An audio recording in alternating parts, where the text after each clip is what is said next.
물론 뭐 서울시에서는 허락을 안 했습니다만 광화문 광장에 저희들이 텐트도 두 동을 치고 추모격을 지금 받고 있습니다. 그리고 월요일 날 국립현충원에 가서 소수의 인원만 참배하고 전국에 있는 당원 동지들이 광화문 광장에 추모 현장에서 집회는 안 되니까 100명 이하의 인원만 상대에 가능하다니까 줄 서가지고 차례대로 추모를 하고 1인 시위를 10m씩 떨어져서 하는 이런 좀 광경이 연출이 될 거예요. 지금 이곳 대전도 마찬가지입니다만은 박정희 대통령 정신을 잊어먹고 우리가 오늘날 이렇게 그래도 밥이라도 먹고 동남아시아 같은 데서 대접을 받고 사는 이유를 우리 국민들이 망각하고 있는 분들이 많은 것 같아요. 특히나 좌파 정권이 들어서고 이승만 건국 대통령과 박정희 대통령을 폄하하는 이 주사파 정권에 들어선 다음부터는 일부러 이 두 분의 업적을 폄하하고 자꾸 안 좋은 것만 부각시키면서 역사 지우기를 하고 있는 현장을 봅니다.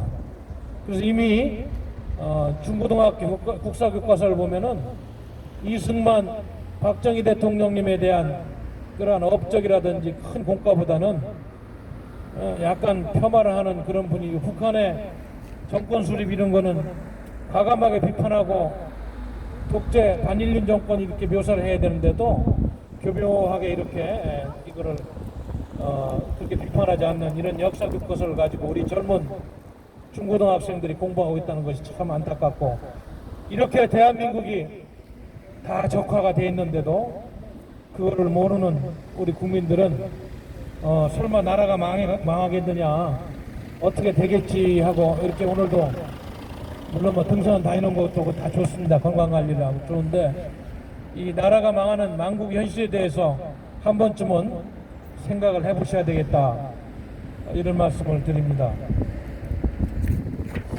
박정희 대통령께서 그 부국강병에 신화를 쓰지 않았다면은 지금 우리는 굉장히 어려운 상황에서 이와 같은 민주주의 삼반부 시대를 맞기도 어려웠을 거예요. 미국을 보더라도 링컨 대통령을 많은 단점이 있음에도 불구하고 그렇게 칭송하고, 워싱턴에 가면 링컨 기념관을 그렇게 쳐놓고 공원에다 많은 전 세계의 그런 관광객들이 거기 둘러보면서 미국의 정신을, 미국을 위대하게 만든 링컨 대통령을 그렇게 기리고 있는데, 우리 대한민국은 그보다 더한 점수를 두고 그분의 부국강병 정신을 기리하는데도 기념관 하나 제대로 못 짓고 이렇게 폄하하고 있는 이런 잘못된 세태를 보면서 참 안타깝다는 말씀을 드리겠습니다. 지난번에도 제가 말씀드렸습니다마는 우리가 인천 상륙작전 기념일 날도 메가더 장군이 그러한 결단이 없었으면 대한민국이 적화돼서 빨간색의 나라에서 지금처럼 풍요를 못 누렸을 것 같아서 그 당시에도 인천 상륙작전을 한 메가더 동상 앞에 가서 기자회견하고 말씀 올렸습니다마는 우리 국민들은 왜 우리가 여기까지 와 있고 잘 살게 되었는지 까먹고 망각하고 좀 그렇게 되고 있어요. 이건 큰 잘못입니다. 역사를 기억하지 못하고 망각하는 국민은 반드시 훗날 큰 화를 당하게 돼 있어요. 해방 이후에도 여러분도 알다시피 좌익들이 그렇게 설치고 그러면서 공산주의에 대한 위험성을 얘기했습니다마는 우리 국민들이 깨닫지 못했어요. 6.25가 나고 그 많은 피해를 보고서 이게 공산주의가 무섭구나 하고 그 당시부터 이제 반공민주주의를 국시로 이승만, 박정희 대통령의 그런 부국강병 신화가 이어졌는데, 지금도 제가 보기에는 이념의 시대는 갔느니 뭐 평화, 거짓 평화 논리에 이렇게 현혹돼 가지고 좌파도 아닌 진보를 가장한 토착 빨갱이 세력들, 친북 세력들이 대한민국을 파괴하고 있는 현장에 대해서 많은 국민들이 깨닫지 못하고 뭐 그저 정치하는 놈들 말장난이나 하는 것처럼 생각하는데 천만의 말씀입니다. 이미 대한민국은 많이 파괴되었고 국내 정치적인 측면, 경제적인 측면이 코로나 때문만이 아니고 이 주사파 정권에 의해서 이미 많이 왜곡되고 파괴된 현장입니다만은 이제는 한미동맹 체제까지도 다 이렇게 균열이 와서 우리가 지금까지 이 엄청난 신화를 써온 그런 토대들을 다 잠식당하고 있는 이런 시점까지 와 있어요.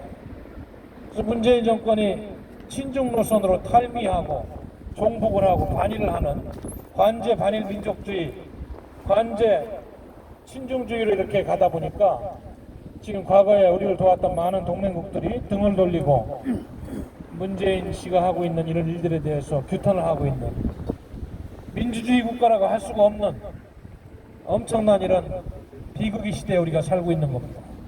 그래서 우리 공화당은 오늘 2시를 기해서 전국적으로 동시다발적으로 기자회견 및 90인 이하의 소규모 집회를 통해서 이러한 역사의 현장을 고발하고 우리 국민들이 깨우쳐서 이 나라가 더 적화되고 전체주의화되기 전에 우리 후손들이 살아갈 민주주의를 지키고 부국강병의 토대를 지키는 그런 투쟁을 전개하고 있는 것입니다. 광화문 광장에는 지금도 박정희 대통령님의 부국강병의 정신을 기리는 추모 행렬들이 이어지고 있고, 이거를 또 방해하는 서울시청이라든지 경찰들이 울타리를 쳐놓고 말이죠, 사람들이 접근하기 어렵게, 상당히 어렵게 하고 있는 그런 모습도 보았어요. 이런 거를 보면은 정상이 아니죠, 대한민국이. 정말 정상이 아닙니다. 뭐 이렇게 계룡산 밑에 수통골 가을 하늘은 아름답고 우리가 뭐 평상시처럼 이렇게 우리가 누려온 것들을 다 갖고 갈 수 있는 것 같아도 이런 일들을 우리가 앞으로 저지하지 못하고 계속 방치한다면은 아마 머지않아서 여러분들이 깜짝 놀라는 잘못된 세상으로 나락으로 떨어져서 땅을 치고 통곡하는 그런 날이 올 것입니다. 저는 이런 거에 대해서 그동안 많은 글을 썼고 또 방송을 통해서 우리 공화당 뉴스 TV를 통해서 논리적으로 많이 분석을 하고 여러분께 말씀을 올렸습니다. 뭐 부디 경제 문제 이야기하지 않겠어요. 굳이 뭐 우리 보수의 그런 분현상이라든지 국민의힘이 야당 역할을 못하고 있는 안타까운 현실, 이거에 대해서도 제가 오늘은 뭐 길게 얘기하지 않겠습니다. 그러나 여러분, 이 나라가 여기까지 올 때까지는 많은 분들의 희생과 그래도 이 나라와 민족을 사랑하는 대한민국을 지키겠다는 애국심과 그런 희생정신에 의해서 여기까지 온 것인데, 지금 우리 국민들은 큰 착각을 하고 있어요. 이런 것들이 땅에 떨어지고 그냥 나 몰라라 우리 가족만 챙기고 나만 잘 살면 그런 것들이 지켜질 것이라 이렇게 생각하는 천만의 말씀입니다. 하루아침에 다 뺏기게 될 거예요. 그래서 더 늦기 전에 우리 공화당처럼 외롭게 정의의 목소리를 내고 이 거짓 언론들, 부패한 권력, 부패한 공권력에 대항해서 싸우는 우리 공화당과 같은 세력을 여러분들이 응원하고 지원해 주셔야지 여러분들의 소중한 재산도 지키고 행복, 추구권도 지키고 여러분들의 가족도 지킬 수 있을 것입니다.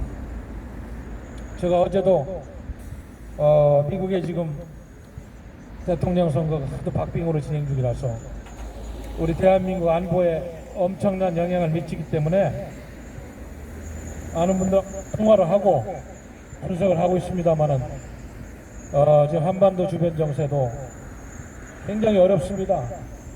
미국하고 중국이 지금 대결 구도로 가는 신냉전 구도가 한반도 주변하고 대만 해협, 남중국해를 중심으로 아시아에 지금 긴장감이 조성되면서 우리 동맹국을 소중히 여기는 정권이 되어야 되는데 문재인 씨가 친중 종북 정권으로 가다 보니까 이 틀을 깨면서 한반도의 한치의 앞날을 볼 수가 없어요. 북한은 이미 전 세계가 공인한 핵보유 국가가 됐고 120개까지 지금 추정하는 상황에서 북한의 핵이 포로가 되고 인질이 돼도 우리 국민들한테 그 위험을 이해하지 않고 평화가 온다는 거짓 논리를 혹성무민하는 이 정권 앞에서 우리는 참 아연질색할 수밖에 없는 것입니다. 아마도 이런 정권 조금만 더 가다 보면 동맹체제 다 파괴되고 북한 독재 정권의 포로가 돼서 그동안에 갖고 온 안보책에 허물고 여러분들 땅을 치고 총구할 날이 곧 올 것입니다. 그나마 생명줄이 붙어있고 할 수 있을 때 6.25 때 낙동강 전선에서 메가더 장군이 인천 상륙작전으로 적화를 막았듯이 지금 그나마 조금이라도 희망이 있을 때 우리 애국 시민들이 이 나라가 잘못되는 것을 깨닫고 잘못된 권력에 투쟁하고 동맹국을 지키고 여러분의 가족을 지키는 애국운동에 동참해야 될 것입니다.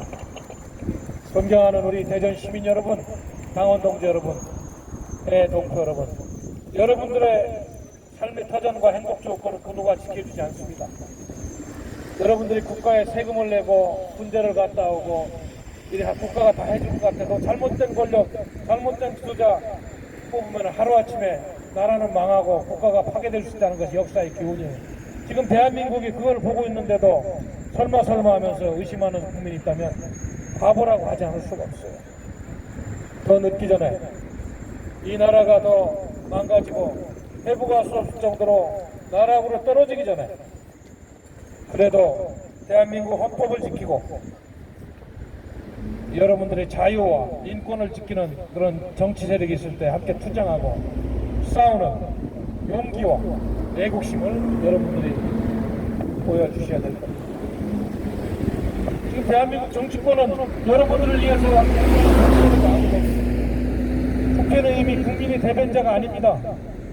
주사파 정권의 똥개 노릇하는 국회의원들은 이미 잘못된 권력을 사용해서 자신들의 영달을 위해서 정치하는 세력이고 국민의 힘을 중심으로 한 야당은 야당이 아니에요. 이중대가 돼서 잘못하는 정권 비판도 못하고 견제를 못하고 있습니다. 이제는 국민 여러분들을 지키지 않고 그들을 견제하지 않으면 여러분들은 다 망하는 겁니다. 얼마 남지 않았어요. 제가 보기에 대한민국 헌법이 망가지고 더 파괴되기 전에 언론 집회 결사의 자유가 그래도 더 없어지기 전에 여러분들이 나라를 위해서 여러분들이 지키고 있는 이 공동체를 위해서 여러분들을 희생하고 함께 싸울 수 있는 저 유관순 여사 같이 안중근 의사처럼 나라를 위해서 여러분들을 희생하고 이렇게 함께 할 수 있는 그런 애국심을 보여주셔야 될 겁니다. 지금 광화문 광장에서 중앙당에서 기자회견을 하고 지금 연설들을 하고 있습니다만 제가 오늘 대전에 와서 이렇게 이야기를 하는 것은 우리 충청도가 보면은 도대체 색깔이 없어요. 이것도 아니고 저것도 아니고 이래서는 안 됩니다. 애국 중절의 고장 대전 충청부터 정신 차리고 잘못된 정치 권력 물리치고 우리 대한민국을 구하는 투쟁에 합류를 해야 됩니다.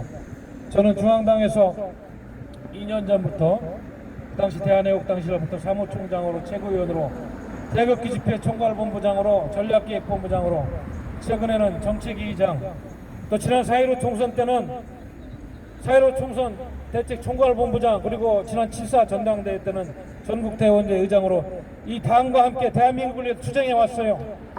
지금 광화문에서 제가 연설을 하고 대한민국을 구하자고 피를 토하는 심정으로 해야 됩니다만 너무 답답해서 제가 대전시당위원장도 겸직하고 있기 때문에 대전에 와서 이렇게 말씀을 드리는 거예요. 우리 충청도 선후배 어르신들 그리고 후배님들 이 나라가 더 망가지기 전에 대한민국을 구하는 위대한 투쟁의 대열에 동참해서 대한민국을 건지고 여러분의 삶의 터전도 지키고 그리고 붉은 토착 빨갱이들이 이 나라를 더 덜떠내기 전에 자유민주 체제를 지키는 그러한 위대한 애국 시민이 될 것을 부탁드리면서 저희 연설을 마치도록 하겠습니다. 우리 공화당은 항상 여러분의 그런 애국심과 공동체에 대한 희생정신을 기반으로 누가 알아주든 알아주지 않든 가짜 사이비 언론들이 보도를 해주지 않아도 항상 이렇게 나라를 위해서 투쟁하고 언젠가는 이러한 기록들이 우리 공화당의 역할을 평가할 날이 올 것이다 이렇게 생각하면서 열심히 싸우겠습니다. 우리 대전시당도 더 열심히 하겠습니다. 여러분 고맙습니다. 감사합니다. 지금까지 말씀해 주신 우리 공화당 대전시당 박태호 시당 위원장님께 감사드립니다. 이상으로 10월 24일 문재인 좌파 독재 파슈 정권 사진 촉구 우리공화당 전국 기자회견을 마치겠습니다. 함께 해주신 모든 국민 여러분께 깊이 감사드립니다. 감사합니다.